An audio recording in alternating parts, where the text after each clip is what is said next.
This kingdom is mine and mine alone.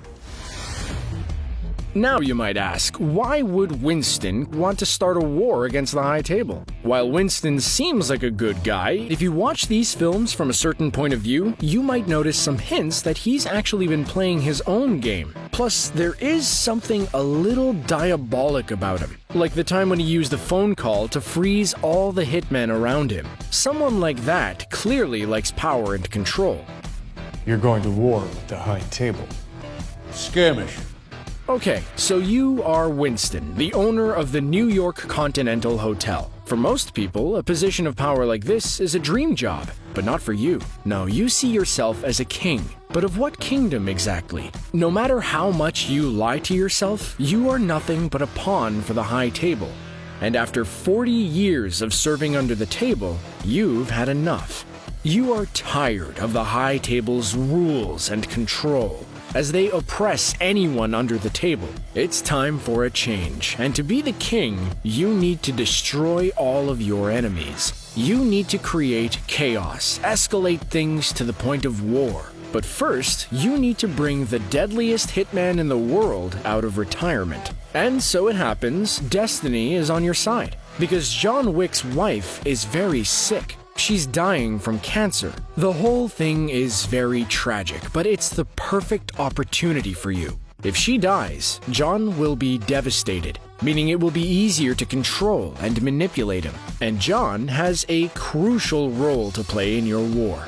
And yes, you might have had something to do with Helen's condition getting worse. Sure, you didn't give her cancer, you're not that powerful, but you might have pulled some strings to mess with her medication and treatment. You've got people everywhere in the city, most of them like you or they're in your debt. So, you used some of your influence to make sure that Helen's condition deteriorates rapidly.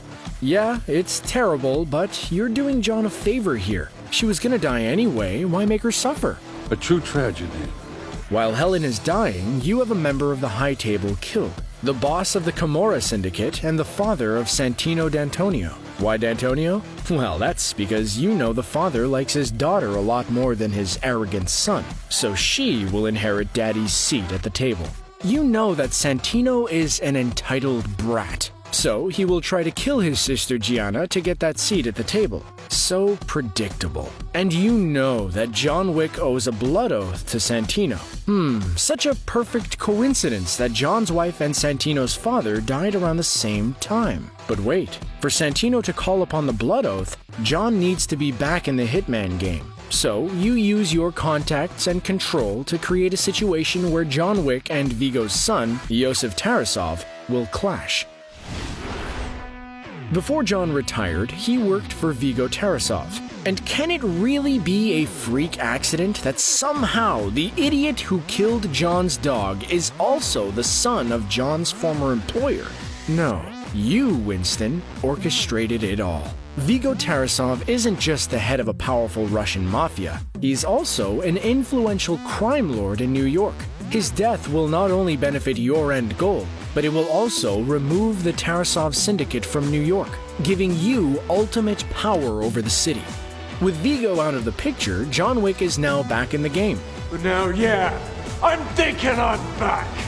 Which means that Santino D'Antonio will demand that John honor the blood oath and kill his sister. And since you know that both John and Santino are hotheads, chances are John will kill both D'Antonio siblings and bring down the whole Camorra Syndicate in the process. The High Table loses power, and now there is chaos in the underworld. Your war is almost ready to start. John broke the rules. He killed Santino D'Antonio on continental grounds, causing John to be excommunicado. You decide to help him. Give him some time to escape, since you know that John is so angry at this point, he won't stop until he kills anyone who comes after him. And his enemies are now the High Table, which is exactly what you had planned. You also know that Santino's death will bring a lot of heat, and the High Table will investigate. And due to their arrogance, they will insult powerful people like the Bowery King and the Director. And you use that, escalate events to a boiling point, creating friction between the factions. All of this chaos makes the High Table vulnerable. Sooner or later, the members of the table will have to come out of the shadows to regain control over their domain. And since the High Table members are now John Wick's targets, you know that they will all die. I'll kill them all. Of course you will. You were successful in putting all the right pieces in place to get the perfect checkmate. After the clash with the Adjudicator, you sided with the High Table against John Wick. You had good reasons to do that. You showed them that you are loyal, but also you are not someone to be messed with. It's all part of your plan, because now, when the war starts, the High Table will see you as an ally, and you will be in a better position to destroy them from within. Since the Tarasov mob and the Kimura Syndicate have been dealt with, you are now the most powerful man in New York, and the High Table will need your influence, which gives you power over them. It also allows you to play both sides and dictate every outcome of the war. With luck, all the key players will kill each other. He's a hustler. Damn right, I'm a hustler, swindler, cheater, and liar. But with all of your games, you might have made a colossal mistake. You betrayed John Wick. You tried to kill him. But you could still salvage things, find a way to convince him that you didn't really try to kill him, that you knew he would survive the attempt, and you had to fool the High Table into thinking you were on their side. But really, you're playing them, and you and John are still best friends. Hopefully that works, but you know that John Wick is not the forgiving type. John might be your angel of death in this war, the key to wiping out all of your enemies. But sooner or later, he will find out what you have done, how you manipulated him, that you had his wife killed. Considering the hell's fury he unleashed over a puppy, he will likely burn down the entire world to get to you. Well, good thing you've planned for this as well, and you have your own boogeyman killer. In Chapter 3, John met with the Elder, who is the leader of the High Table. The Elder rules from the shadows, hidden from the world, and a man such as him must have his own master assassin, an extremely skilled warrior who's worthy of protecting the leader of the High Table. And since John is likely to go after the Elder, he will clash with the High Table's guardian, who could kill John for you.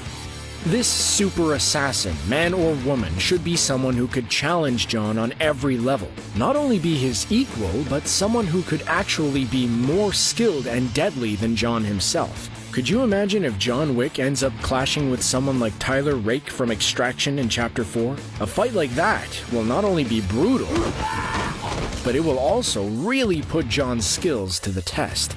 I actually think that John should lose in his first fight against this other assassin. By John losing the first clash, the audience will understand just how dangerous and deadly this Guardian really is. In this way, the stakes will be much higher when the two will have a rematch.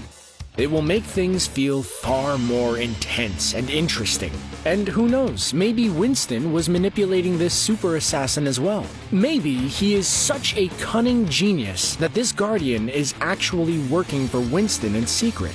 Perhaps Winston wanted the Guardian to get as close as possible to the key players in the High Table, like some deadly Trojan horse. Being so close to the most powerful people in the underworld could be a great source of information for Winston, as well as a good chance to understand his enemy better, so he can destroy them without them having any idea of what's coming. I think the John Wick franchise will really become iconic if we learn that Winston was actually behind it all, and this will be the kind of twist that people will talk about for years. Sure, it's a little wild, but a lot of it does make sense from a certain point of view. I wonder where Sharon stands in all this. Will he stay loyal to Winston or team up with John? I'm not sure I'll be able to handle seeing John killing Sharon. Well played, sir.